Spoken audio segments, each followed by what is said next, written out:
ప్రేమ వివాహం చేసుకోవచ్చా? ఇప్పుడు చేసుకోవచ్చు అని అంటే కొంతమందికి ఇబ్బంది. అబ్బా ఈయన కన్నేనరా అంటారు. చేసుకోకూడదంటే ఇంకొందరికి ఇబ్బంది. అన్నం అట్లా చెప్పి వెళ్ళిపోయాడు అంటారు. ఏం చేయాలి ఇప్పుడు? నేను ఏం చేస్తానంటే నేనేం చేశానో చెప్తాను. అయిపోయిందిలా. ఏమంటారు? నేనేం చేశానో చెప్తే అయిపోతుందిలా.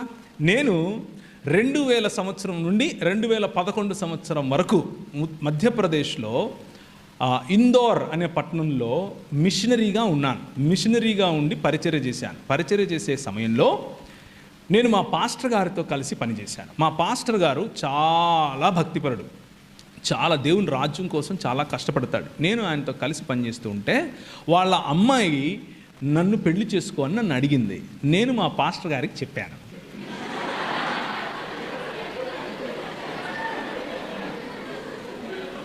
రెండు కలిపే కదా, కలిపానా లేదా? చూసారా? అందుకే ట్రిక్కీ క్వశ్చన్లు మీకే కాదమ్మా, మాకు తెలుసు.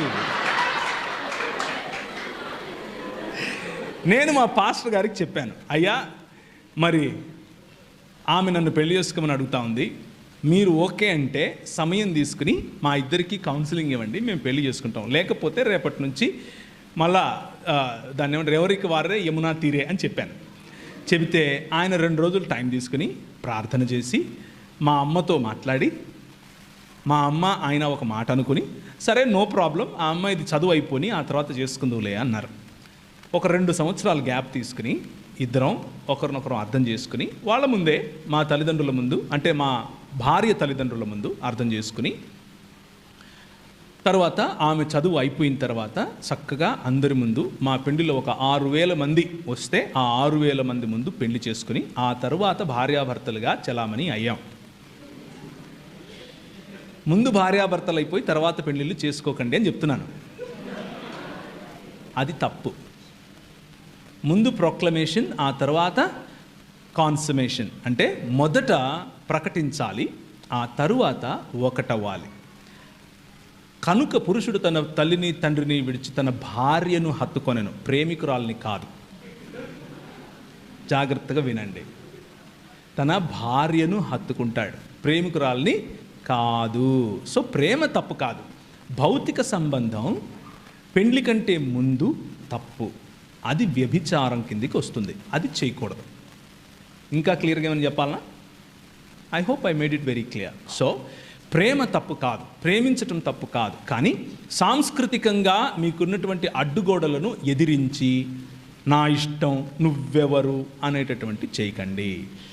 మీ పెద్దల దగ్గరికి తీసుకెళ్ళండి, పెద్దలతో సంప్రదింపులు చేయండి, పెద్దల యొక్క ఆశీర్వాదం తీసుకోండి. కొంతమంది ఒప్పుకోరు, కొంతమంది ఒప్పుకోనప్పుడు దానికి ఉన్న కారణాలు తెలుసుకోండి. మీకంటే ఎక్కువగా మీకోసం మిమ్మల్ని ప్రేమించే వాళ్ళు ఆలోచిస్తారు కాబట్టి వాళ్ళ పర్స్పెక్టివ్ని కూడా అర్థం చేసుకోండి. అర్థం చేసుకున్నప్పుడు మీరు ఒప్పుకోగలిగితే పర్వాలేదు. ప్రేమ గుడ్డిది అంటారు కదా, అలాంటి మోజులో కనుక ఉంటే మరి అది కొంచెం ఇబ్బందే, అది మీకే ఇబ్బంది, లాంగ్ రన్లో మీకు ఇబ్బంది అవుతుంది. సో జాగ్రత్తగా ఆచితూచి. ప్రేమ అన్నది భావన కాదు, చాలా జాగ్రత్తగా వినండి ఈ పాయింట్. ప్రేమ, love is not just an emotion, love is a decision. ప్రేమ అన్నది ఒక నిర్ణయం, జీవితాంతము ఉండేటటువంటి నిర్ణయం, ఎటువంటి పరిస్థితుల్లో కూడా పోకుండా ఉండేటటువంటి నిర్ణయం. ఆ నిర్ణయం తీసుకోవటానికి మీరు త్వరపడాలి, అంతేకాని భావోద్వేగాలకు లోనయ్యి ఏది చేయకూడదు. అలా చేయటం వల్ల మీకు, మీ కుటుంబానికి, మీ సంఘానికి కూడా తలవంపులు, అది మంచిది కాదు. ఇకపోతే ఆఖరి మాట, ప్రేమ వివాహాలలో, ప్రేమ వివాహాలు అన్నవి ప్రేమ వివాహాలైనా లేకపోతే తల్లిదండ్రులు కుదిర్చి చేసే వివాహాలైనా ఏవైనా సరే కులము అన్నటువంటి ప్లాట్ఫామ్ మీద చేసుకోకూడదు. లాస్ట్ టైం వచ్చినప్పుడు కూడా మిమ్మల్ని ఇట్లనే ప్రేరేపించిపోయినా, ఇప్పుడు కూడా ప్రేరేపిస్తున్నా, కులానికి వ్యతిరేకంగా నిలబడండి.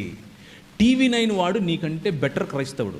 ఒకవేళ మీరు కులాన్ని పాటిస్తూ ఉంటే వాడేమంటాడంటే, కులము అడిగేవాడు అడ్డగాడిదా అని వేస్తాడు టీవీలో. ఎత్తడైడా కనీసం వాడికున్న బుద్ధి కూడా మీకు లేదంటే ఇక మీ కర్మ, దానికి నేనేం చేయలేను. మళ్ళీ మీరు నేను పరలోకం పోవాలా అంటే దానికి కులం ఎత్తుకున్నవాడు పరలోకం కాదు కదా, ఏ లోకానికి పోడు, ఈ లోకంలోనూ వాడు బతకలేడు సరిగ్గా.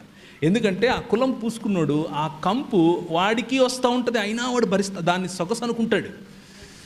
కులము అడగద్దు, కులము చెప్పొద్దు, కులంలో బతకద్దు, కులంలో పెళ్ళిళ్ళు చేసుకోవద్దు.